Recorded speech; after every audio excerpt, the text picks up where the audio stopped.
Part 1. You will hear a telephone conversation between the accommodation officer at a university and a student. First, you have some time to look at questions 1 to 3.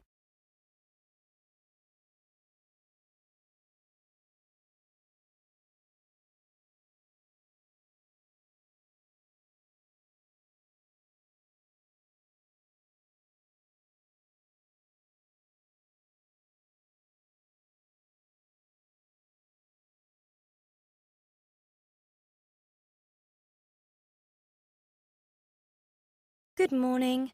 National University Accommodation Office. Rosemary speaking. How can I help you? Hi. I'm coming to do a short course at the university this summer, and I'd like to book some accommodation, please. Okay.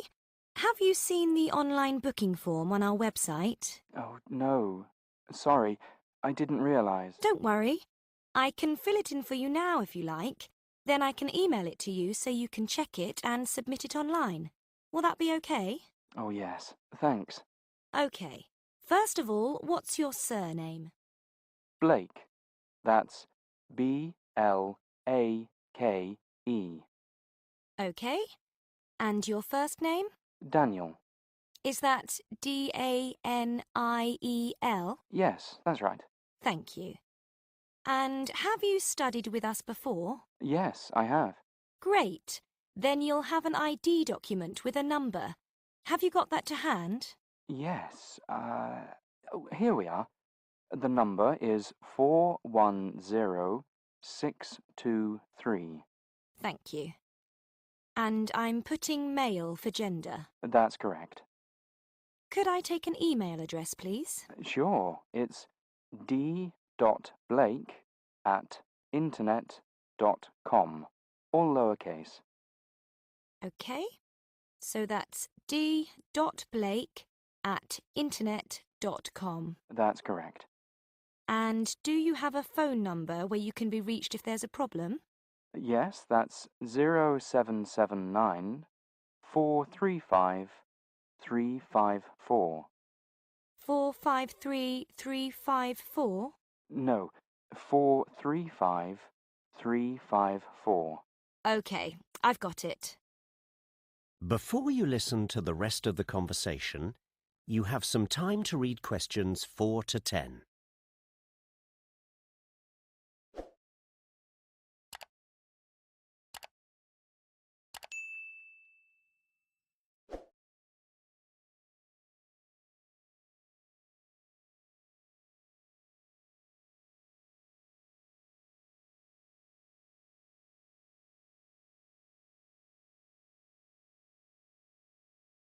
So, you said you're going to be studying with us in the summer. What course are you doing? I've enrolled to do art history. And which start date have you selected? The 1st of July? No, the later one. The 4th of August? That's it. And what type of accommodation would you like to book? Was it full board, half board, bed and breakfast, or self-catering? Self-catering, please. Okay. And did you want a single room or a shared room? Oh, I hadn't thought about that, really. Is there a difference in price? Yes. The shared room is much cheaper, but I can't guarantee who you'd be sharing with at this stage. I see. No, I don't want to share. Let's say single. I can see the prices here in the prospectus. It's not too expensive. Good. And you'll see you can also pay extra for a private bathroom if you want. Ah, yes. That sounds like a good idea. So shall I put private? You can always change it before you send the form in if you have second thoughts. Yes. Okay, let's do that. And finally, Daniel, will you need a parking place? Oh, yes, please. I need to put here the type of vehicle, just whether it's a bicycle, a motorbike, or a car, you know. Yes, it's for a car. Okay, well, that's all. I'll email you this now and you can check it and send it in with your deposit. Thanks. Did you want to pay £50 or £100 as your initial deposit? Oh, 100, please. Thank you. A credit card payment will be prompted when you submit the form. Okay. Is there anything else I can help you with? No, that's all. Thank you very much. My pleasure. Goodbye. That is the end of part 1. You now have half a minute to check your answers.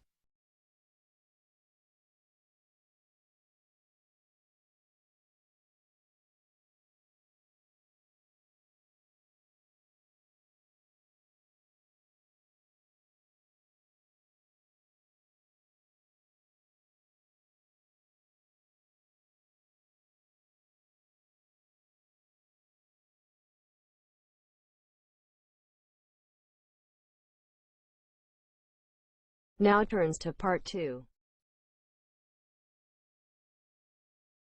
Part 2.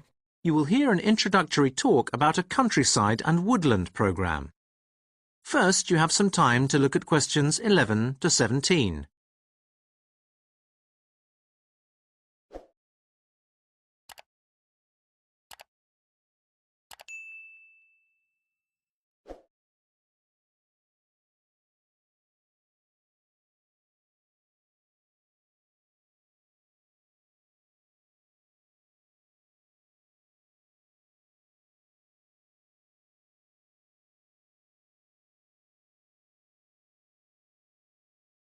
Good morning, and welcome to the Moorland Countryside and Woodland program.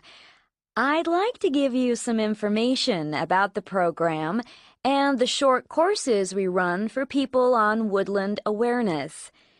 We're actually a program run by volunteers, and we were set up 15 years ago to educate people of all ages and backgrounds about the wonders of our woodlands and hence nature itself.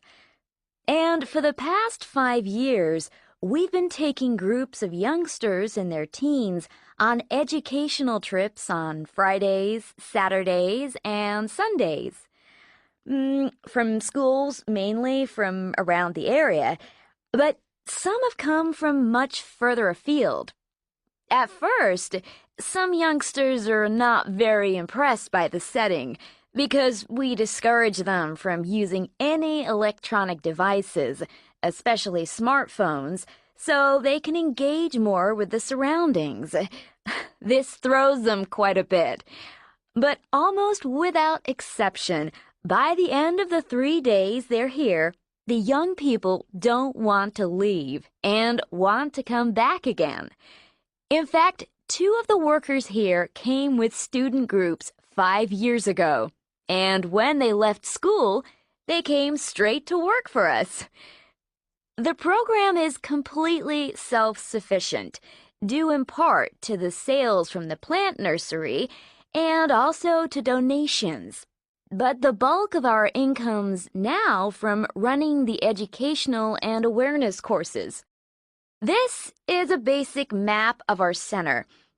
We're here at the entrance, and you can see the cabins running along the east side of the path as you go north. The first cabin, Beach Lodge, is for students.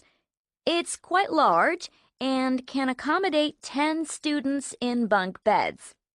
Then the next 4 cabins are for families, and the cabin after that, Chestnut Lodge, is for teachers, which can hold up to 4 adults. On the west side of the path, directly opposite the family cabins, are the educational facilities. They're quite up to date with all the latest wizardry. And next to that's the cafeteria, which is shared with visitors to the center.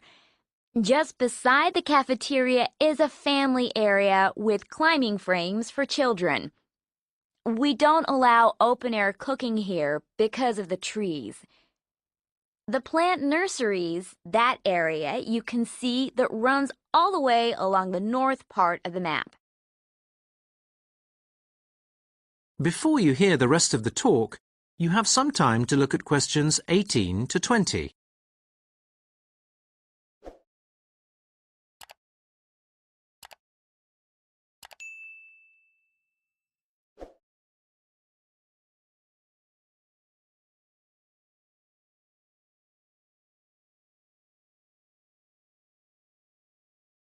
If you go over here, between the family area and the nursery, the path leads to the woodland itself.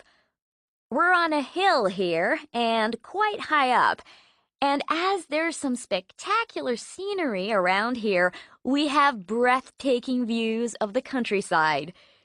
You can see the river stretching for miles through rolling countryside. Fortunately, the whole woodland is protected by law, so nobody can chop down any trees. The landscape here is not changed for hundreds of years. Some of the trees have been growing here rather a long time, and the aim of the scheme and the volunteers is to keep it that way. We advise people to stick to the paths because it's very easy to get lost. As you walk through the woodland, you'll see workers removing dead wood and trees.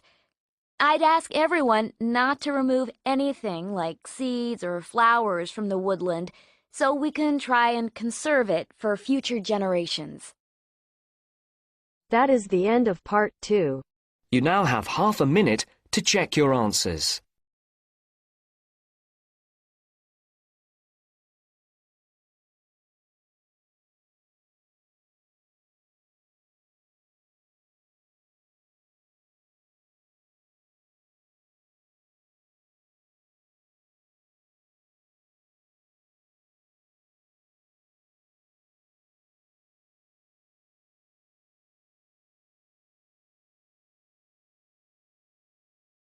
Now turns to part 3.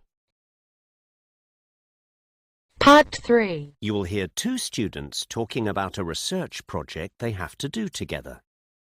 First, you have some time to look at questions 21 to 24.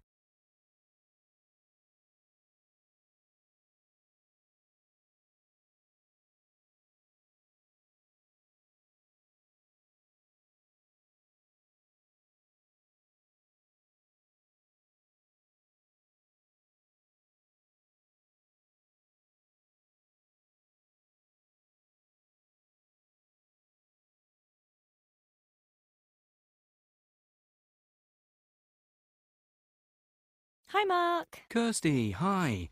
So, we've got this research project to organise. I really like the idea of doing it on the allotment gardens opposite the college. Brilliant idea of yours. Oh, not really. I walk past there every day and see people working on little plots of land, growing their own food, and I thought it'd be interesting to find out more about it. Great. So, we'd better decide who's doing what in terms of gathering some background data. Right. I thought we ought to do two things.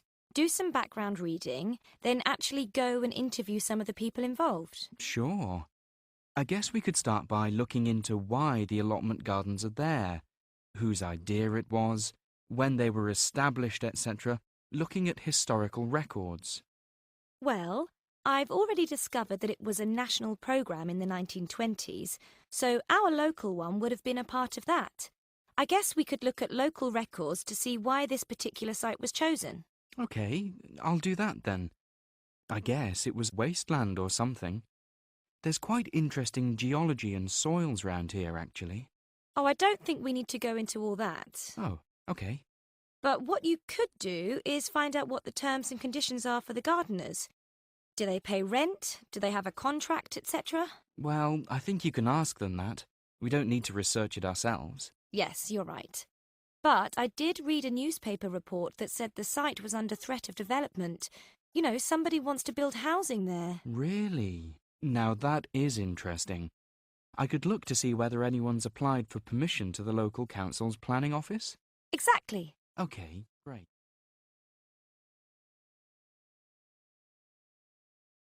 Right then, I guess we need to ask somebody if it's OK before we go over there and start talking to people. Yes.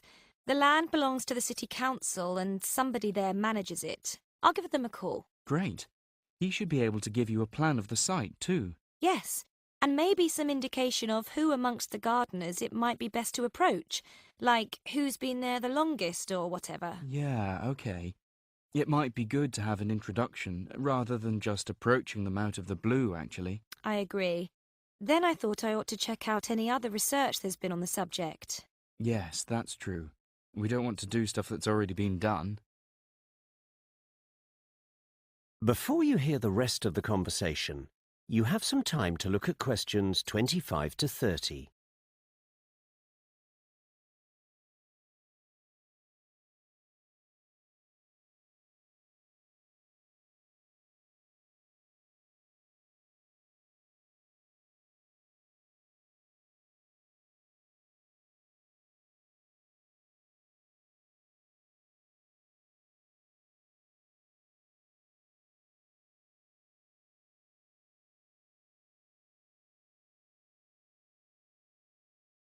Have you got any idea what we should actually focus on in our research? Well, I think it's a choice between a survey about use, how many people use the land, how often they go, how productive it is, or something more attitudinal, like what motivates people to do it, what they get out of it, what difference it makes to their lives. Yes, I like that. Let's go with that. But what about issues, disputes between the gardeners, difficulties they have with the management, things like that? Well, I don't think we can make that our aim. There may not be any problems. Yes, you're right. Let's stick to the attitudinal focus then. Okay. I think the next stage is to do some preliminary work. Find out if we can get permission, see if anyone will talk to us, whether there are any specific issues we could focus on. Well, shouldn't we consult our tutor before doing all that? Get the go-ahead for the topic in principle? Well, she said specifically not to do that. To go to her once we had a definite proposal, with the details in place. Okay, let's do that then. I think that's going to be the hardest part. What, writing the proposal? No, finding what level of detail to go into. We could interview lots of people and try and find their overall views, or just pick a few and really do in-depth interviews with lots of questions. I think you're right. But I think once we start, we'll see what's going to work best with this particular context. Okay. Actually, there is one issue we could look into. Really? Yes, there's a particularly invasive wild plant species that grows around here. The college gardener said it's really hard to get rid of, and it makes growing other stuff difficult. I'm sure the gardeners on the allotments must have a problem with it. It's called creeping buttercup. Okay. What does it look like? Well, there are two types actually. Bulbous buttercup, which is not a problem, and creeping buttercup, which is. To tell the two apart, you have to look at the flowers. They are identical with yellow petals, but the creeping buttercup doesn't have little leaves which point downwards just under the flower. They're called sepals, whilst the bulbous buttercup does. Okay. And then it has polygonal-shaped leaves, rather than triangular-shaped leaves. So, if the leaf is divided into 5 sections, rather than 3, then it's the creeping buttercup. Right. Both plants have a long stem, which grows out of a bulb, which is below ground. But only the creeping buttercup sends out new stems from the base, which creep along the ground. And these are called stolons. It's these things which make the plants such a problem. Interesting. That is the end of part 3. You now have half a minute to check your answers.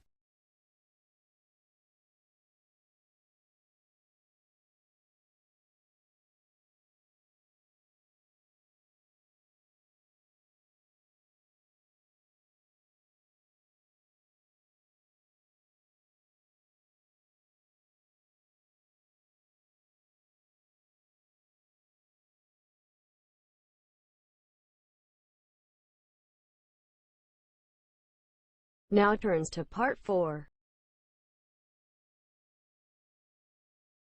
Part 4. You will hear part of a talk about the migration of early humans. First, you have some time to look at questions 31 to 40.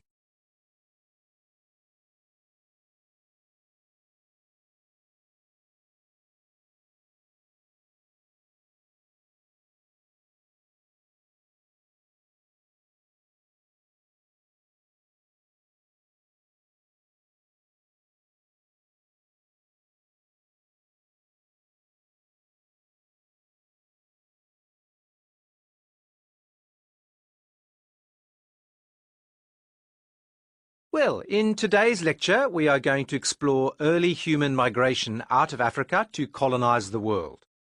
Throughout history, there have been waves of humans migrating as people have moved from one locality to another, sometimes quickly over very short distances, and sometimes slowly over very great stretches of land, in search of a new or different or better life.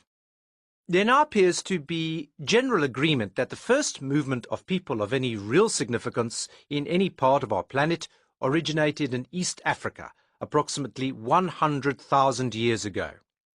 This first group of modern humans made their way across the Red Sea, which was then a dry bed, then through Arabia and into what is now the Middle East. But these early pioneers soon died out. Just like today, the Earth was subject to shifts in temperature. About 70,000 years ago, the planet became warmer and another group of modern humans migrated out of their homeland of Africa, following basically the same route, and then moving on to South Asia. By about 50,000 years ago, modern humans had colonized China, and about 45,000 years ago, they had reached Europe. These early humans settled in the wide open spaces of Siberia about 40,000 years ago, and about 20,000 years ago, modern humans reached Japan, which was connected to the main landmass at that time. Now, there was no land connection between Australia and Southeast Asia, so the first Australians who arrived around 50,000 years ago must have made the journey across the sea in simple boats to settle on the Australian continent. Modern humans moved from Asia to North America, which was reached across what is now the Bering Strait through Alaska. This migration happened between 15 and 13,000 years ago. There is also some evidence to suggest that modern humans came across pack ice via the North Atlantic, but this theory has been discounted by some. Since that time, the American continent has been the destination of waves of human settlement. Before we look at more modern examples of human movement, like the Anglo-Saxon migrations to Britain in the 5th century AD, the migration of Turks during the Middle Ages, and the migration of the Irish to America in the mid-19th century, I'd like to look at a migration within the continent of Africa itself that I'm personally very interested in. If we look at the map of Africa, we can see some patterns that are common to other waves of human movement throughout history.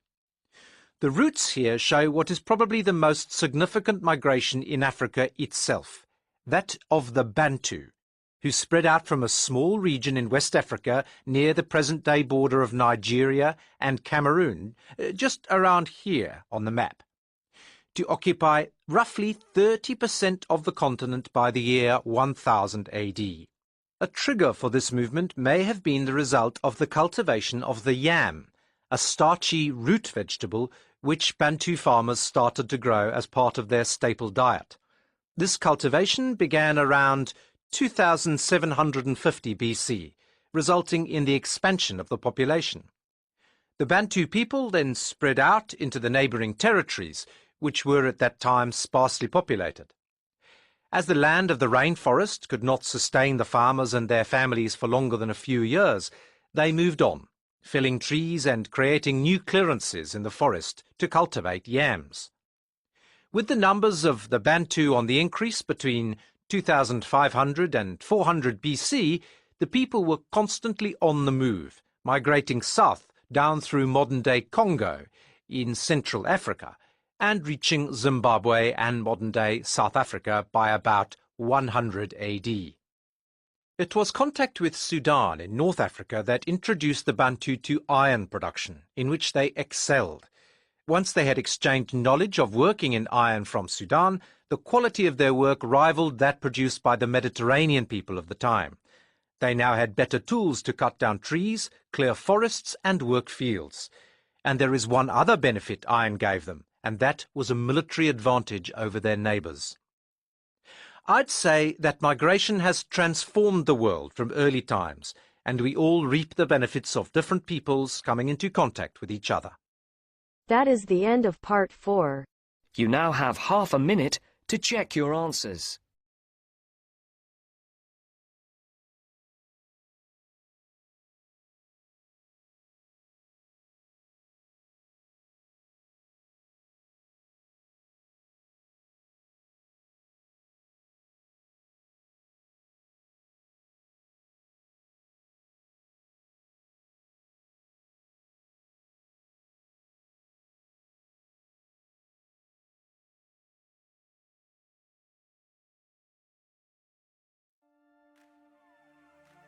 That is the end of the listening test. In the IELTS test, you would now have 10 minutes to transfer your answers to the answer sheet.